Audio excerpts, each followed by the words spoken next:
Hey, welcome back to Liverpool Community Podcast.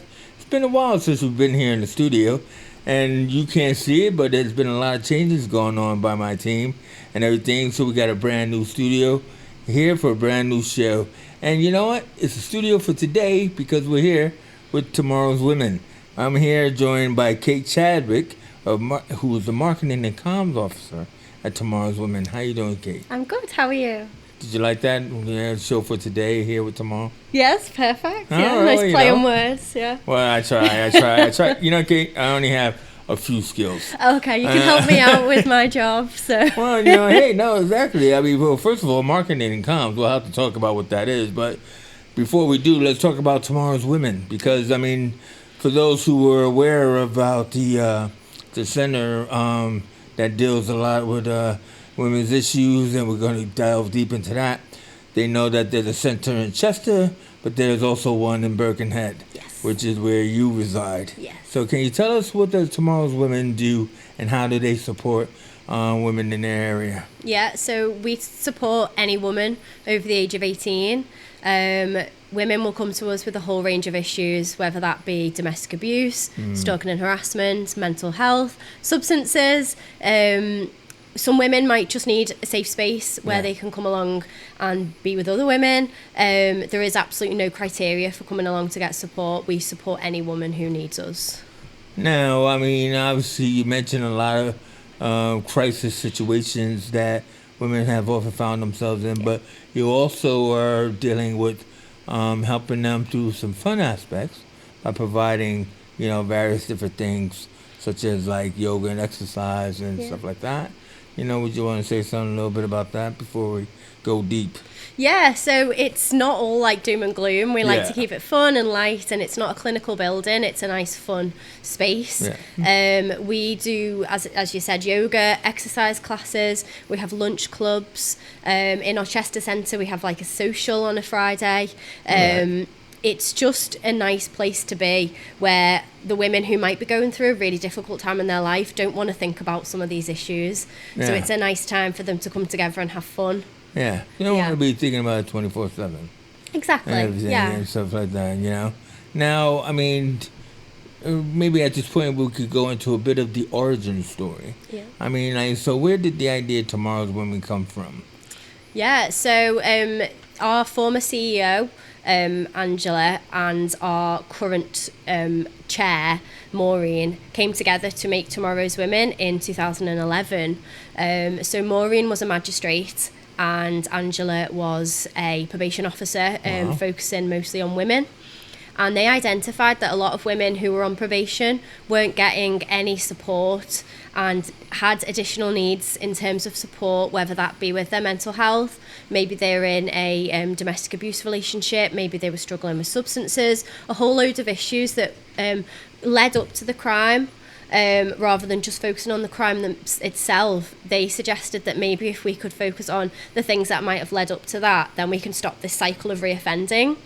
So they started off in just a little pink room where they'd see their probation clients, and it then grew, and we're now based, as you said, in Birkenhead and Chester, and we've just grown and grown from there. And not only do we offer support to women on probation, but it's also to women, any woman with any issue. So that's kind of where it started. Yeah. So I believe you came along about 2.5 years ago, and been given a specific role, as we said, like marketing and comms. So what does that look like for you? Every day is so different, and I love that about my job. I love that too. I mean, creativity jobs are very good like that. I think I'd be bored if I was doing the same thing every day. Yeah, I know, exactly. So I do the social media, I do our website, I go out and give talks. I do really fun things like this as well. But I always tell this story about I gave a talk to a group of older women. It was like a WI, and 3 of them fell asleep. So but it's my job is to just get out the word of Tomorrow's Women, however that might look. Yeah. So I mean, like, so basically, so then this is where we start to dive. Is that like, because you really had some specific in mind to talk about, because I think you were looking at more like educating people around the statistics around domestic abuse Yeah. and everything like that. Like how prevalent it is. A lot of people, I wouldn't say a lot of people, but some people may see something and turn away from it, or not even aware that it's going on. Yeah. With like some people have great gaslighting skills Yes. to where they're not just gaslighting their partner, but the people around them. Yeah. Can you talk a little bit about the statistics around domestic abuse? Yeah, absolutely. So the national statistics are 1 in 4 women experience domestic abuse in their lifetime. Now, a big thing that we do get is women, or anyone seems to think that domestic abuse is just physical, whereas there's so many different types of domestic abuse, mental, psychological, gaslighting, financial. There's so many different types, and the statistics, however, it can be physical as well. And 2 women a week are killed by their partner or their ex-partner, which is just so scary. That is terrible. Yeah, domestic abuse has been, or violence against women has been declared a national emergency recently. So it's really something that is, needs to be talked about and needs to be shouted about. Also, you were offering courses around it as well, aren't you? Yeah. And I mean, because like when we talk about, it's not just the domestic abuse, is it? It's a bit of stranger danger where you're talking about. You do a course around stalking and harassment, don't you? So yeah, so about we do support with domestic abuse, and we do have trained IDVAs, so they are independent domestic violence advocates, who, if a woman is going through an abusive relationship, can come into Tomorrow's Women and speak to one of these trained staff members who can provide her with that support, whether that be filling out forms that allow her to flee the relationship, get emergency accommodation, speak to a solicitor, a police officer, even just making sure she can have a shower and has a change of clothes. That's the support we can offer. Something that we are seeing a lot more recently is stalking and harassment. So 1 in 5 women will experience stalking and harassment in their lifetime, and 15%. For 15% of people, it'll be a family member, and for 43, it'll be a current or ex-partner. Wow, that's a strange statistic. I mean, like, you're saying that kind of percentage of people's own family members could be involved in stalking and harassment. Yeah, it can be family members, it can be current partners, it can be ex-partners. And stalking and harassment isn't just like physically following somebody. Stalking and harassment can be, online. That's a big thing. And we do have stalking and harassment advocates whose job is to support women who are experiencing that.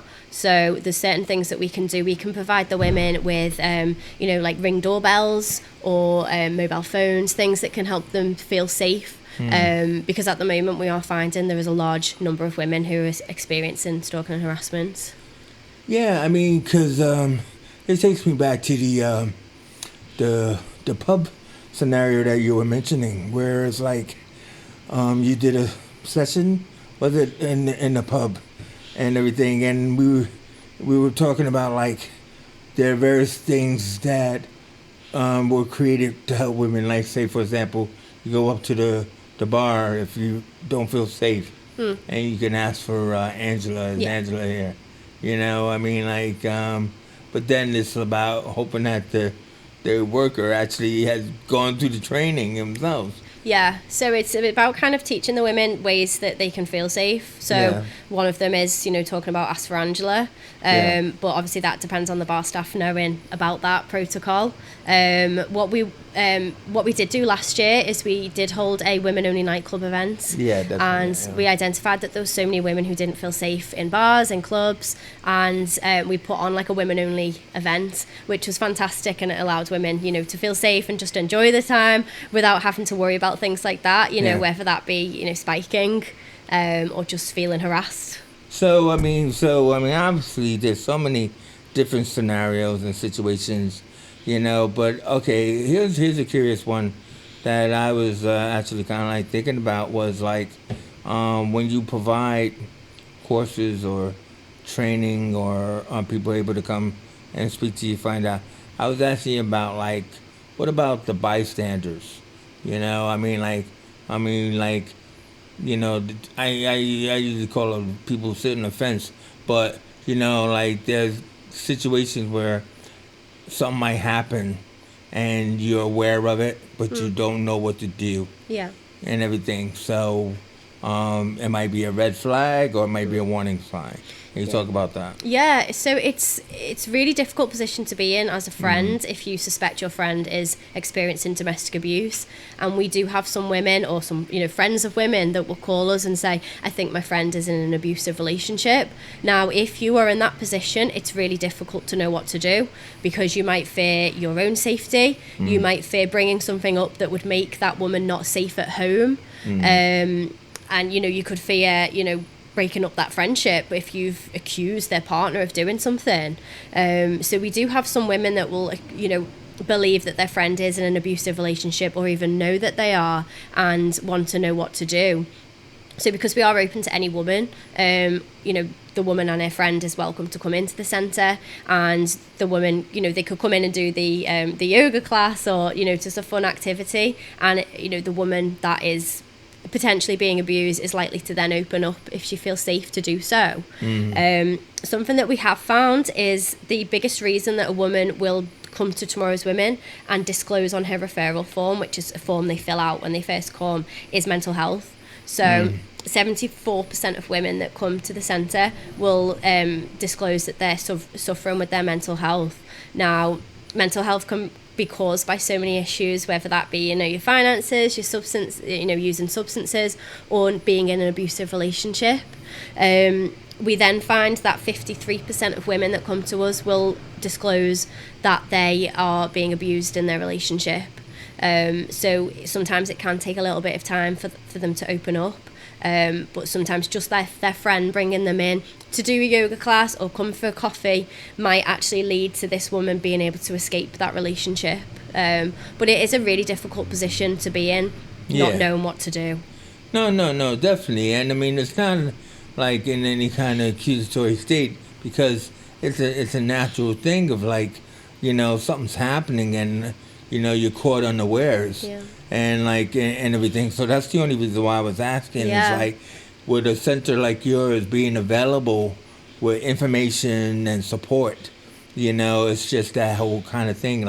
What if that is my issues? How do I support my friend, my mom, my sister, whatever, and all that. Yeah. And everything. So I was asking you, usually, organizations like yourselves, there's events that are coming up that you want to talk about, and basically for you have the summer fair coming up. Yeah. Even though the summer fair is all the way in September. It's 6th of September, yeah. That's summer. But it's and you do that every year, or? Yeah, we do fundraising events throughout the year, whether that be Christmas fairs, summer fairs, and it's also a nice fun time for the women to come together. And with us being an 18 plus centre, they can bring their children to these events. Yeah. And not only does it raise awareness of Tomorrow's Women and funds, which is really important, but it also allows everyone to just come together to do something fun. Events that we also run will be International Women's Day, and we have a elimination of violence against women and girls event. There are annual events as well, which is just raising awareness of the issues that women go through, the prevalence of violence, these statistics that we've talked about, and not keeping quiet about the issues that women are experiencing. But yeah, our summer event in the autumn. You heard it here first, and everything like that, But as we also said, as a charity, charity is always looking for funding, so always looking for support.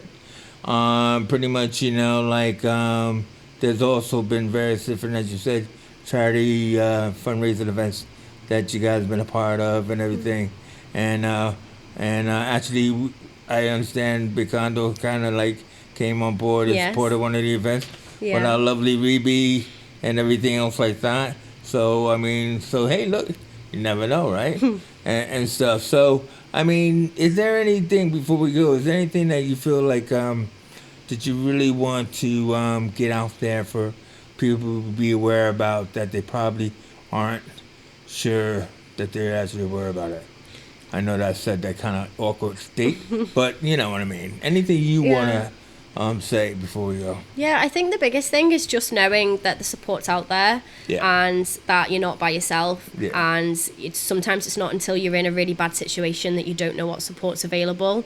And Tomorrow's Women, as I've said a million times, we're there for any woman, not just those in an abusive relationship or any of these major issues.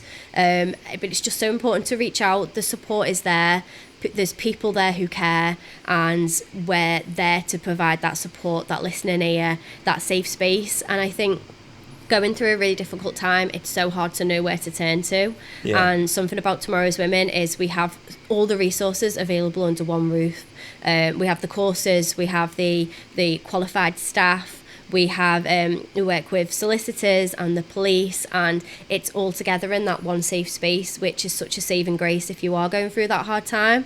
But at the same time, we're also that space if you feel lonely and you just want to have a chat with somebody and you want to have a cup of tea.